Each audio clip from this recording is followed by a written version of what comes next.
Hello everybody. I know it's been some time, but I'm happy to be back here with you all now with a brand new video series I think I'll call Let's Build. As in, let's build this or let's build that. Today I'm back playing Bounty Drag Racing, which as of late has undergone a lot of changes and seen a lot of improvements, which I will highlight in a future video. My favorite of these changes are the new physics, or at least whatever tweaks were made to finally turn them on, because that's how different they feel now.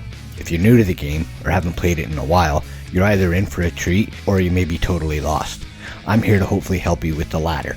In this series, I'll be building various vehicles using all sorts of combinations from many of the game's favorite classes.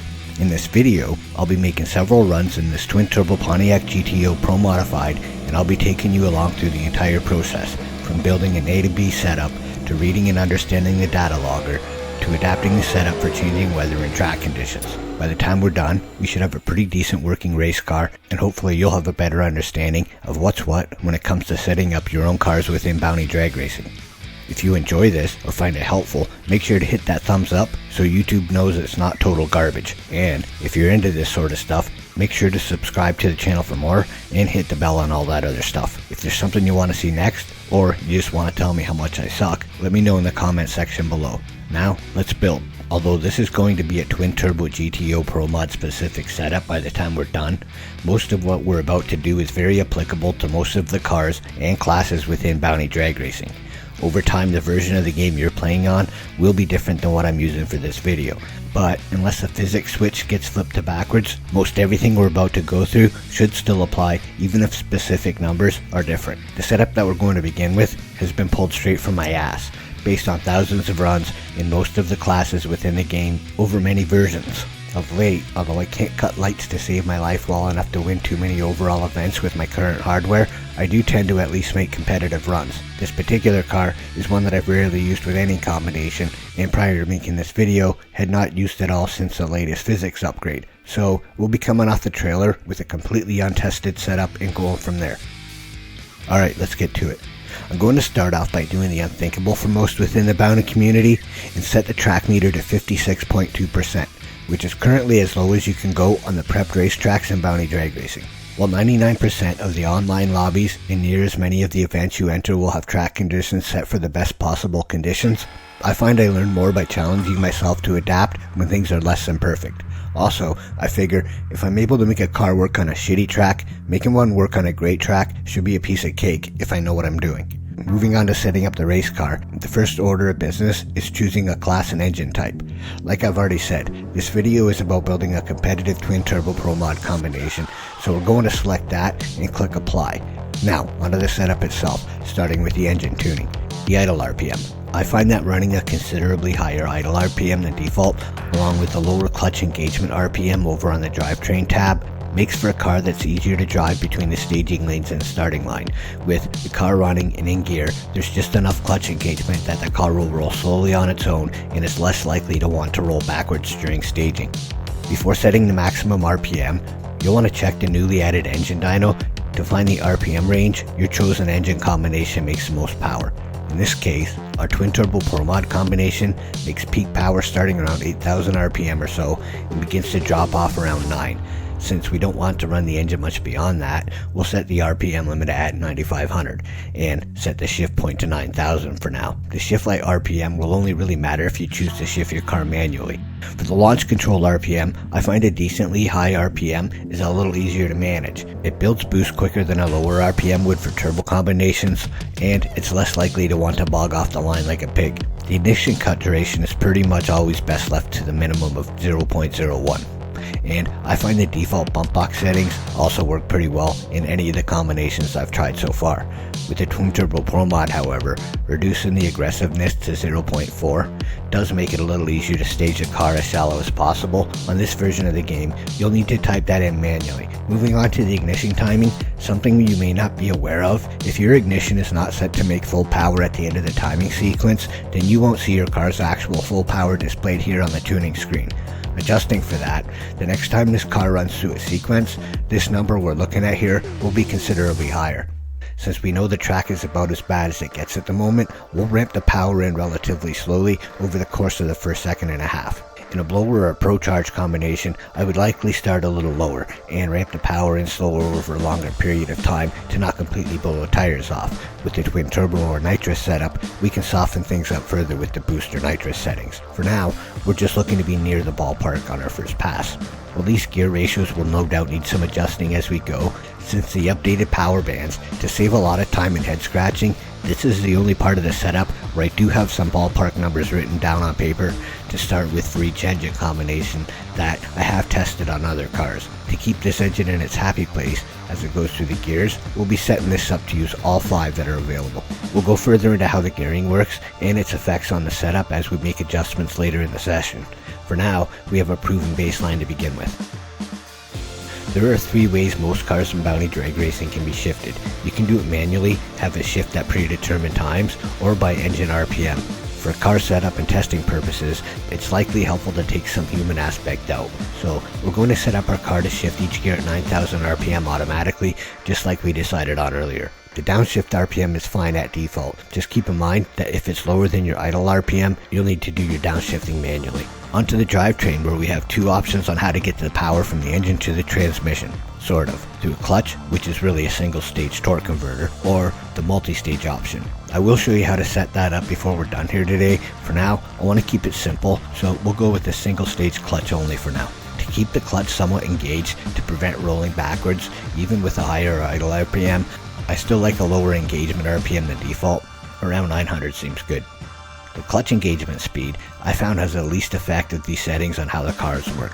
There might be some tiny numbers to be lost or found here, but for the most part, you can build something that works with whatever this is set to. I'm just going to leave it as it is for now. The slip torque determines how tight the torque converter is. The higher the number, the tighter it is.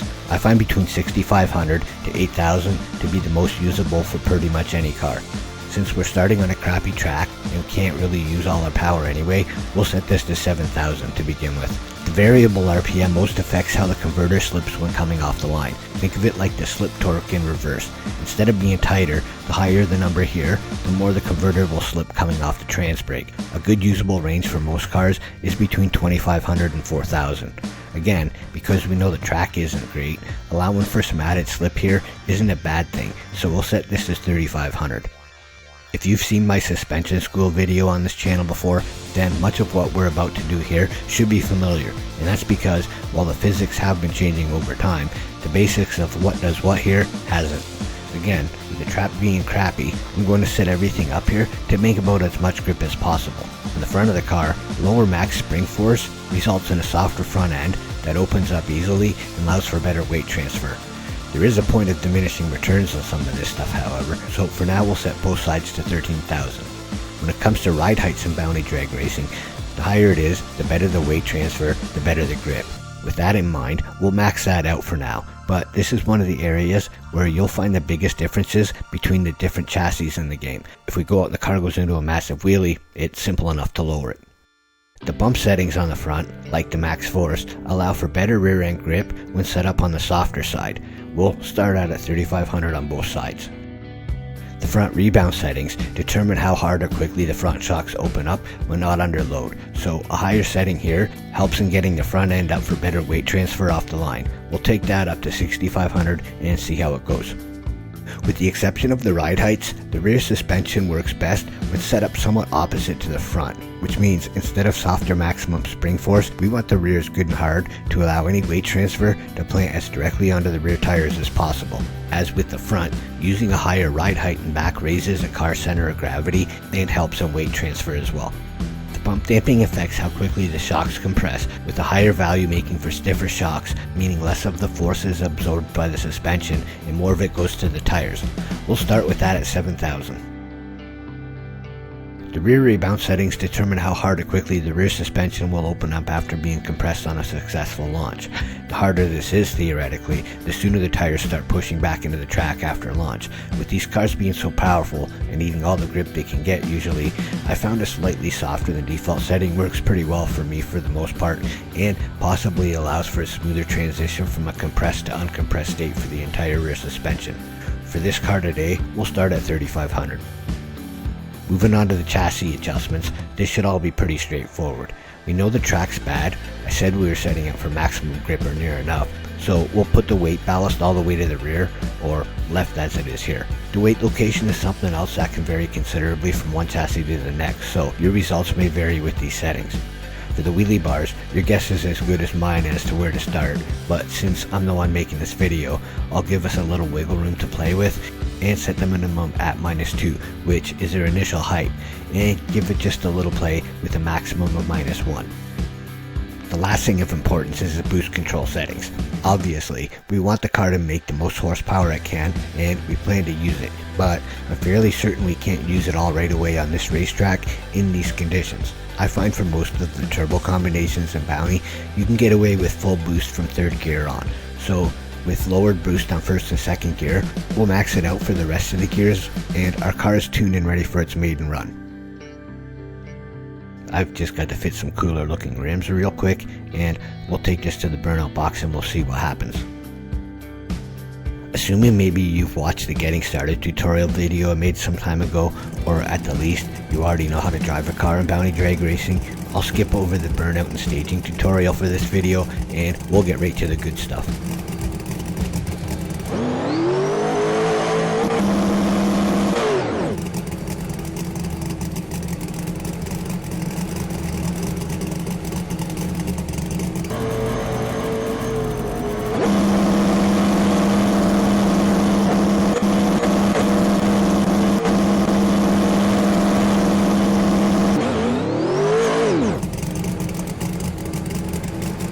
Okay, that could have gone better. What you got there was a demonstration on what now happens when you severely overpower a racetrack. Anyway, we'll have a look at the data from that and see if we can learn anything besides the obvious, being too much power too early. Well, that looks like a complete mess. There are some clues here if we know what we're looking at. With just a little more than 1 second of usable data here, however, before things went badly, I'm primarily looking at what the wheels are doing and when they do it. The orange line here represents the rear wheel speed. On an ideal run, you would like to see this rise gradually in a relatively smooth arc all the way to the end of the run. What we have here is a car that started out spinning the rear tires fairly hard straight away, and then once the 3rd stage of the ignition timing kicks in, represented here by the bright green line that looks like stairs, at that point it blows the tires off completely, and we remember what happened from there. The other lines I look at after most runs is this white one that represents the front wheel RPM. Flat spots or dips in this line indicate when the front tires are coming off the ground. This is a helpful way to know when your suspension is working properly. We did get them off the ground briefly before the 2nd ignition timer activates, and again shortly after, but that may have been while the car was beginning its donuts. The first and most obvious adjustment to make here is to the ignition timing. We know it was making too much horsepower for the racetrack. Well, it may have been somewhat close on the first timer. I still need to reduce that in the 2nd stage by at least a little bit.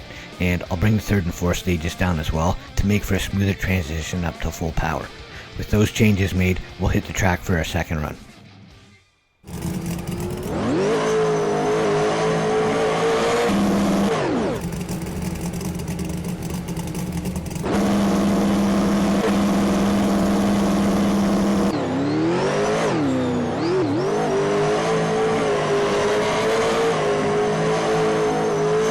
Well, that took a little pedaling, so it wasn't great, but we now have a car that can make it to the finish line on all 4 tires. Since the car started making its move to the right shortly before we got to the 60-foot blocks, we don't really have any representative incrementals from that pass to write home about yet, but I suspect that'll change with the next run. Let's see what the data logger can tell us about that one. Looking at the rear wheel speed, you can see that while it's still spinning the tires early, it wasn't so hard that I wasn't able to catch it with at least a couple pedal jobs. With the rest of this pass looking pretty ugly here as a result of that, what I get from this is we're probably pretty close. I just need to tame it down through 1st gear a little bit more than I thought. With the initial ignition settings already quite low, I'll look to the boost control where I'm going to lower the 1st gear boost setting from 1.175 to 1.15. Hopefully that's enough to get us from A to B cleanly this time.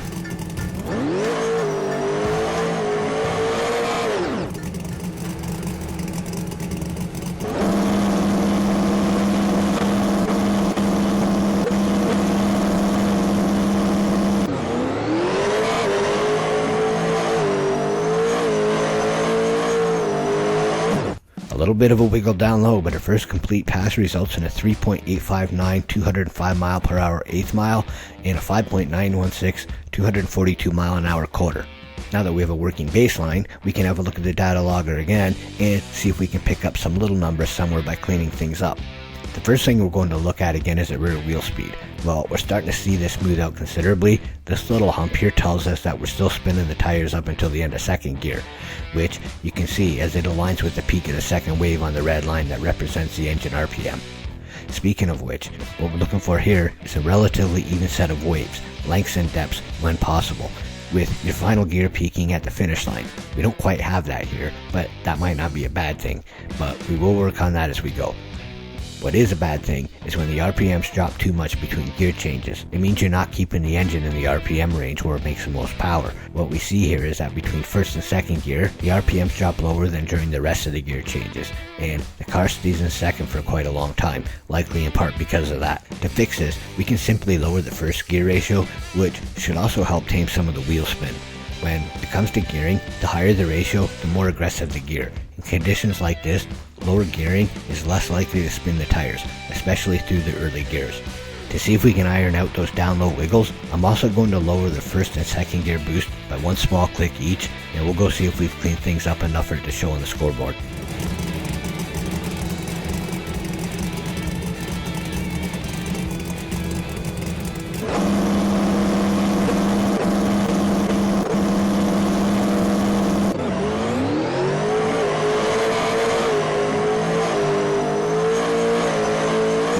There you go, a 3.839 eighth mile and a 5.896 quarter. We did pick up a couple numbers down low compared to the previous pass, and we kept them all the way to the finish line, wiggle free. Now we look at the data logger. Although it's not an option in bounty drag racing, at least not at this point in time, when I superimpose the data from the pass we just made over the pass we made previous, you can clearly spot the difference between a 591 and a 589 and how our changes affected that run. The lower boost and first gear ratio did exactly as we hoped in reducing that wheel spin just a tiny bit more, and it ran through low gear a little longer with the second gear duration shortened and now within a better RPM range. While things actually look pretty decent here, I am noticing the rear tires break loose a little bit in second gear. This is going to sort of counteract a little of the gearing fix we made before, but I'll lower second gear a click to 1.65 to see if that calms it down a little, or if we're back to where we were before. I'm also going to see if I can reduce some of this RPM drop between second and third and fourth gear by increasing the third and fourth gear ratios by 0.01 each. It doesn't sound like much, but these small changes are often noticeable and can make a difference in performance. Today we're just looking to be in the ballpark. It's more about learning, so let's go learn.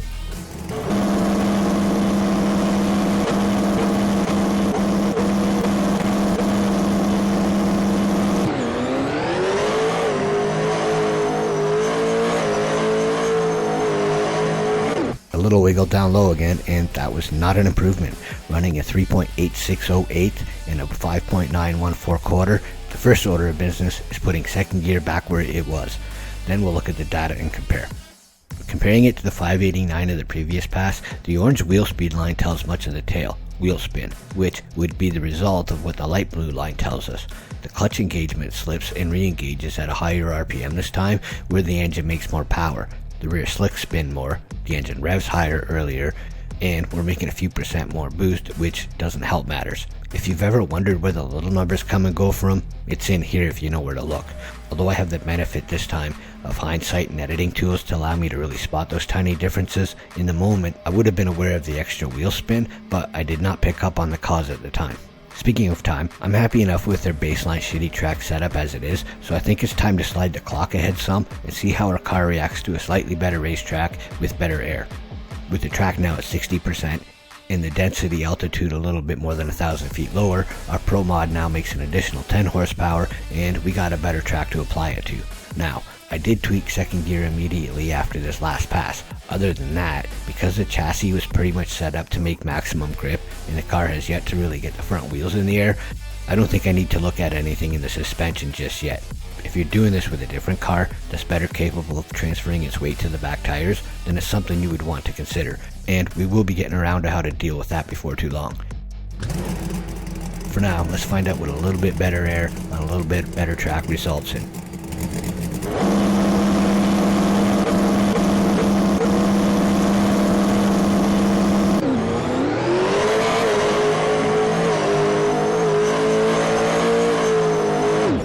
Still doesn't hike the front wheels like I would have hoped for, but it does lay down a 3.8068 and a 5.863 quarter. Not a massive improvement, but it is still a pretty slick track. Let's go see what we can learn. Well, compared to the previous run, there's not a lot here that's different. The white line stays flat for longer, meaning the front tires carried an additional 7 inches down track, and the car got into 3rd, 4th, and 5th gears a little sooner with that additional 10 horsepower. Other than that, most everything else lines up as before, including the amount of rear wheel spin. That doesn't settle down until close to the end of 2nd gear. I don't think that there's a whole lot more to be found here in these conditions, honestly. You can tinker endlessly with the finest details, but the car made it down the track. I don't think it will take any more power, at least in the places where I'm able to increase it, and detuning now will only likely slow us down. So let's move the day along. Let's see what we can do with an additional 5% on the track meter again, and 16 more horsepower under the hood. Again, I don't see any reason to change anything in the setup just yet until making a hit and seeing some data. With the track getting better, not worse, we can be pretty confident it's not going to suddenly blow the tires off and is likely going to make the full trip.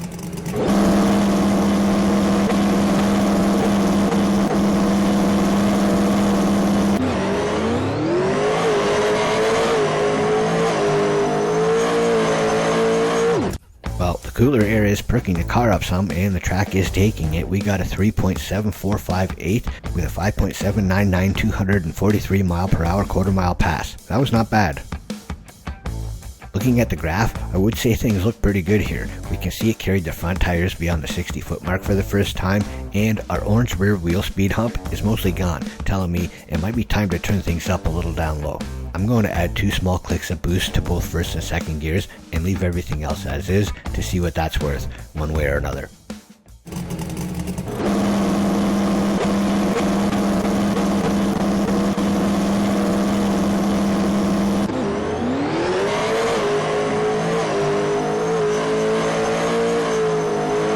We lost 5 thou in the 8th with a 3.75, but in the quarter we picked up better than 100, running a 5.788 at 243 miles per hour and change. Nice pass.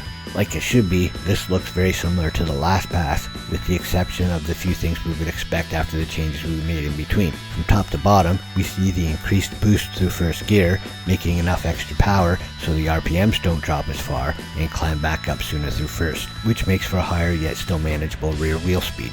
Now, if we're looking for some little numbers here, we can see that the engine RPM drops just a little bit more between 2nd and 3rd and between 4th and 5th than it does the rest of the gear changes. To clean this up and keep the motor more in the sweet spot power band wise, I'm going to increase the ratios of both 3rd and 4th gear by 1 small click each, and I'm also going to take 1 small click of boost out of 1st gear to see if it runs a little smoother down low.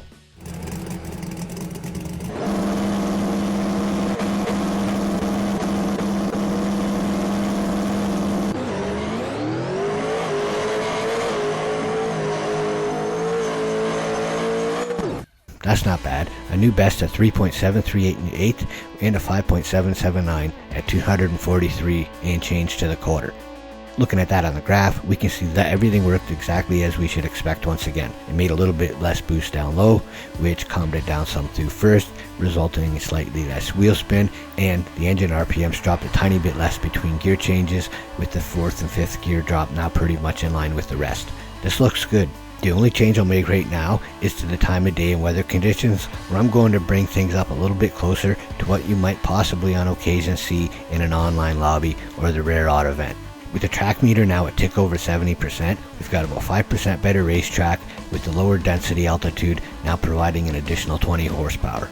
If this was an elimination round, during one of those rare events that occur in anything other than the best conditions, I would be making a couple of changes about now. Our setup was built for a lower grip track. We're making more horsepower, yes, but the track will still take more than what we've gained, at least as the car is currently tuned, going into this next run.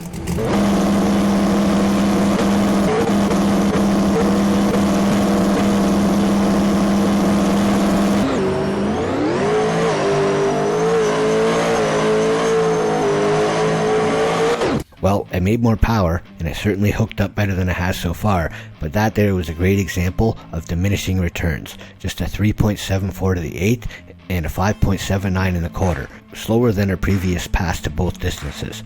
We did get to try out the wheelie bars finally though, so that's always fun. time to look at the graph. The white front wheel speed line is the most obvious anomaly, if you will, with that run. In case you couldn't tell from the driver's seat, this thing didn't put the front tires down for over 3 seconds into that pass. That is where any extra performance disappeared. Wheelies help transfer weight to the rear tires and increase traction off the starting line, obviously. Too high, too far, however, results in what happened here. The sweet spot for me, I found, is when the car powers into a wheelie more gradually before gently coming back down. If the front end comes up too hard too quickly, when you hit the wheelie bar, it will continue to rise until the weight and grip is unloaded off the rear tires, actually causing a loss of grip. The light blue and green lines on the graph represent the rear wheel travel. The higher that is, the more compressed the rear shocks are. Here you can see it quickly compress on the launch, then after a little dip and rebound, it unloads big time as the car begins to ride up on the wheelie bar. The engine RPM line goes near vertical, and you can see the rear wheel speed quickly rise as the tire breaks loose for at least a few tenths or so, enough to result in a less than impressive time on the scoreboard given the conditions. Comparing it to a 5.779 from before this, you can see what the rear wheel travel looks like on a much smoother and efficient run, and a quicker run as well despite the worst conditions. So far, all of our tuning changes have been in the power delivery and gearing. That's because we have a suspension that just works, and until now haven't needed to mess with anything. To calm down our wheelie problem, there are several options, but I like to keep it simple, so I generally stick to two. An obvious one that most people would think of would be moving the weight distribution forward. And I do use this a little bit for finer changes, but I like having that weight on the rear tires. When the car wants to wheelie as hard as this one did, I find lowering the ride heights to be an effective way to go. By lowering the center of gravity instead, you don't reduce the weight sitting over the rear tires, you slow how quickly the rest of the car's weight gets transferred to them. I figure by lowering the car a couple of clicks on each corner, we'll have it calm down enough to hopefully not unload the rears again. Given us how we do have a better track, and it looks like we're going to be plenty hooked up before hitting the wheelie bar, we're going to up the boost a little bit through first and second gears.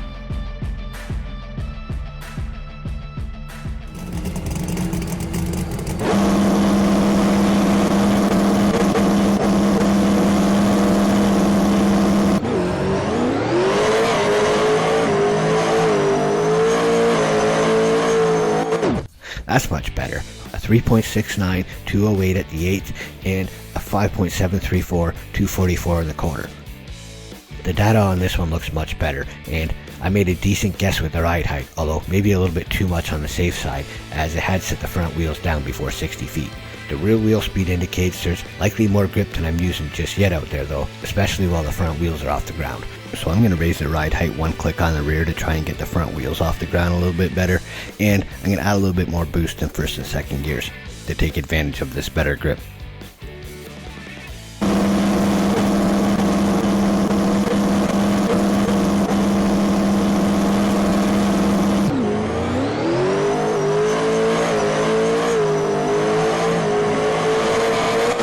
That was nice, another 3.698 and an improved 5.720 quarter mile pass. Looking at the data, what I see is a rear wheel speed that still has a little dip in early on and likely some room to increase. The front's carried to about the 60 foot mark. I could adjust for more of that, but that may increase a little with the car trying to put down more power. If not, then I will. With that said, let's try to take a step closer to the edge and see if it takes a tiny bit more boost through first and second gears.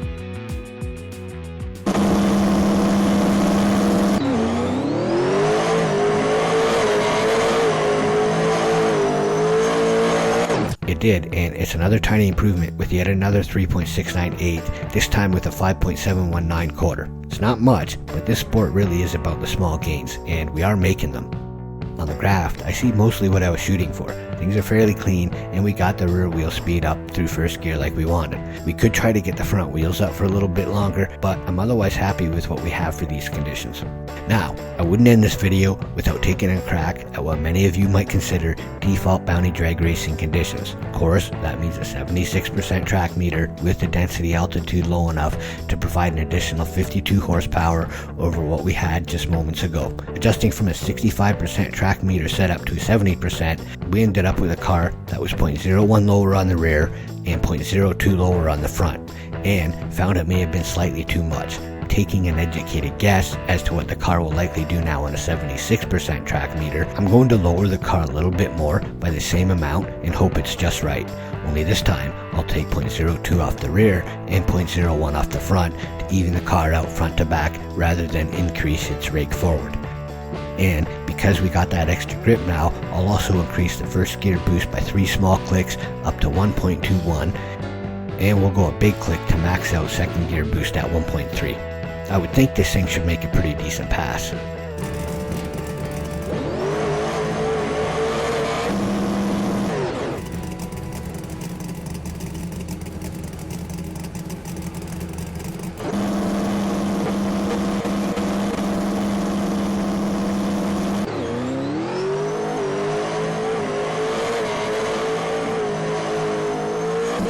How about a 3.635 211 at the 8 with a 5.652 246 mile an hour blast to the quarter? I am pleasantly surprised at how this car's turned out. That's a fairly competitive pass right there that would almost certainly qualify for most any Pro Mod event at either distance as it is right now. Looking at the graph, I don't see anything that stands out as an obvious problem here.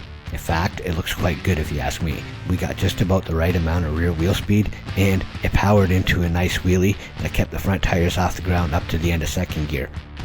Okay, for what should be the final pass of this episode, as promised near the beginning, for those interested in trying it out, I'm going to run you through how to set up and make use of the multi-stage torque converter. It's important to note that the multi-stage option does not override any of the other drivetrain settings. What it does is allow you to control the rate at which the converter tightens up by percentage of slip torque. For this reason, I recommend maxing that out at 8,000 so that when you reach 100%, the converter will be as close to locked in as you can get it. With higher powered cars like this, you'll likely not get away with starting at anything less than 80% lock, which, if you do the math, means you will be starting with an equivalent slip torque of 6,400.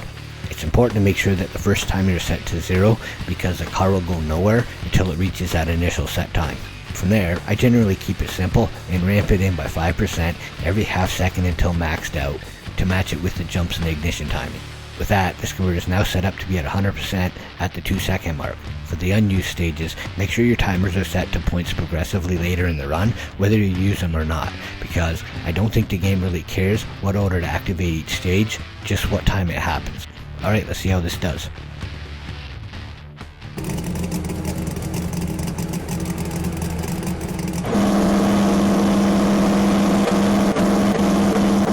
What you can't see here is my thumb spamming the bump button. What you can see is that the car is not moving, so we need to go back to the pits. The reason the car did not want to bump is due to not having enough slip torque. Remember, I said that a setting of 80% at launch was the equivalent of a 6,400 slip torque. When we initially set the car up, I mentioned that a decent usable range for it was somewhere between 6,500 and 8,000. Our 80% falls below that range, and there simply wasn't enough clutch, so to speak, to bump the car forward at a launch RPM.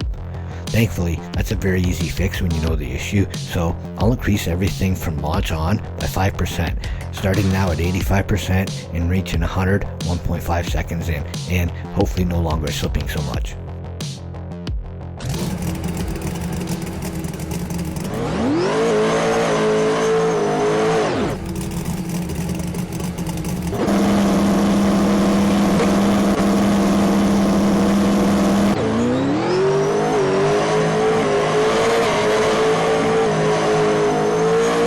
Our last pass of the video, and it's the best, a 6.636 211 miles per hour in the 8th with a new best of 5.646 246 to the quarter. That's a nice competitive pass to finish things off. Remember, what we built here may or may not work on your car or on your version of the game. As time goes by, some things already have and more things are likely to change. But, like I said before, unless the physics switch gets flipped to backwards, what we've learned here today will still apply well on into the game's future. So, I hope you enjoyed this, and it was at least somewhat entertaining, if not helpful.